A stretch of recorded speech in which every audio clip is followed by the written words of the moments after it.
Hi, I'm Brad Fenson, and if you're into spring turkey hunting, hopefully you got some birds to eat. We just returned from South Dakota and Wyoming, and we had a fabulous time.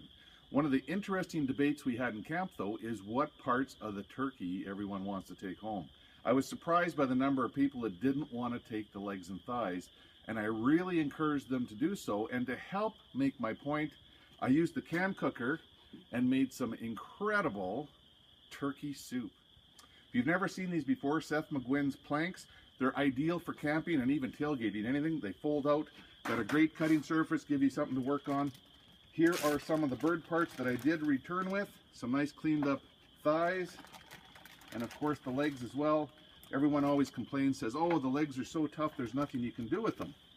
But I'm here to tell you, with the can cooker, these are gonna turn out absolutely delicious. And what we do is we put our racks into the cooker.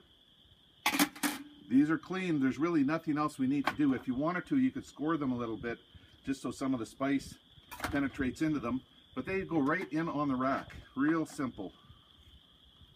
And the legs I normally just put in as is. The bones and stuff out of the legs actually help to create a very rich tasting broth with the bird. And from there it gets really easy. We add a little bit of spice. Here's some of the High Mountain Italian herbs. These are great in soups. We're going to add about a tablespoon of that. And then the actual salts and seasonings that come with the can cooker. Here's the all-purpose seasoning. We're going to put about a teaspoon of that and about the same of the original seasoning salt. So it's nicely seasoned up. Normally what you would do when you're using the can cooker is put a bottle of Mountain Dew or Pepsi or something in there.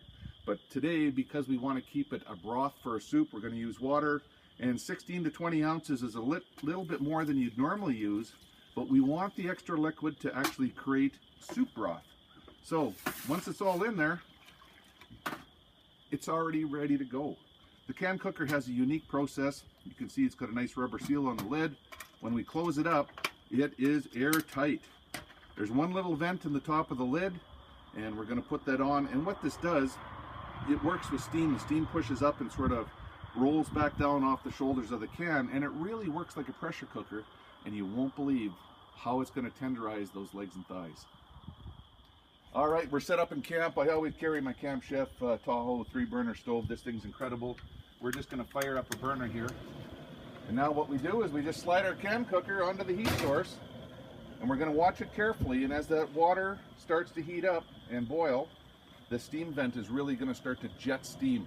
At that point, we're going to turn it down to a simmer, and we're going to leave it for anywhere from 40 minutes to an hour. We got extra moisture in there, so it won't hurt it to leave it a little bit longer. And like I said, it's going to actually work like a pressure cooker to break down that turkey, pull all the flavor out of it, and make that meat nice and tender. Boy, that turkey is just going to come right off the bone. Look at that. It's amazing how that can cooker pressure cooks this and makes it so tender. We can then take these and just cube them up real quick. Look at that. You know, once you put it back in the broth and simmer it for a while, it gets even more tender. And what you'll find is you're never going to have enough turkey legs and thighs to meet the demand for soup in the house. All right, we've got our turkey thighs and legs completely boned. We cubed up the meat, and I just want to show you this broth that you get from the turkey. Look how rich and golden brown that is. I mean, it develops such an incredible flavor with different layers.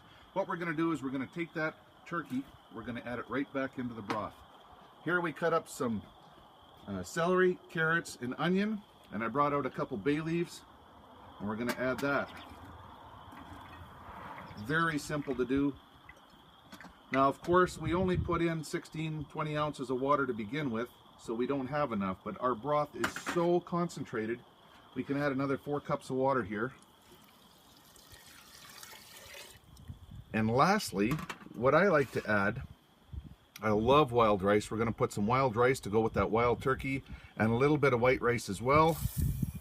Add that, and we're going to put that back on the heat source for 40 minutes, and everything is going to blend together to make an awesome soup. All right, our soup is simmered for about 40 minutes in the can cooker. You know, it's the same as simmering it for 2 hours or more. We're just going to open it up and have a look. Open the latches, remove the lid. Oh my goodness, that looks great. Wait till you see this. Great looking broth.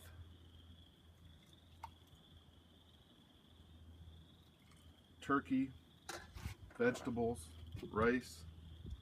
There's the turkey there. Tender and delicious. Make sure you save your legs and thighs the next time you're out in the turkey woods.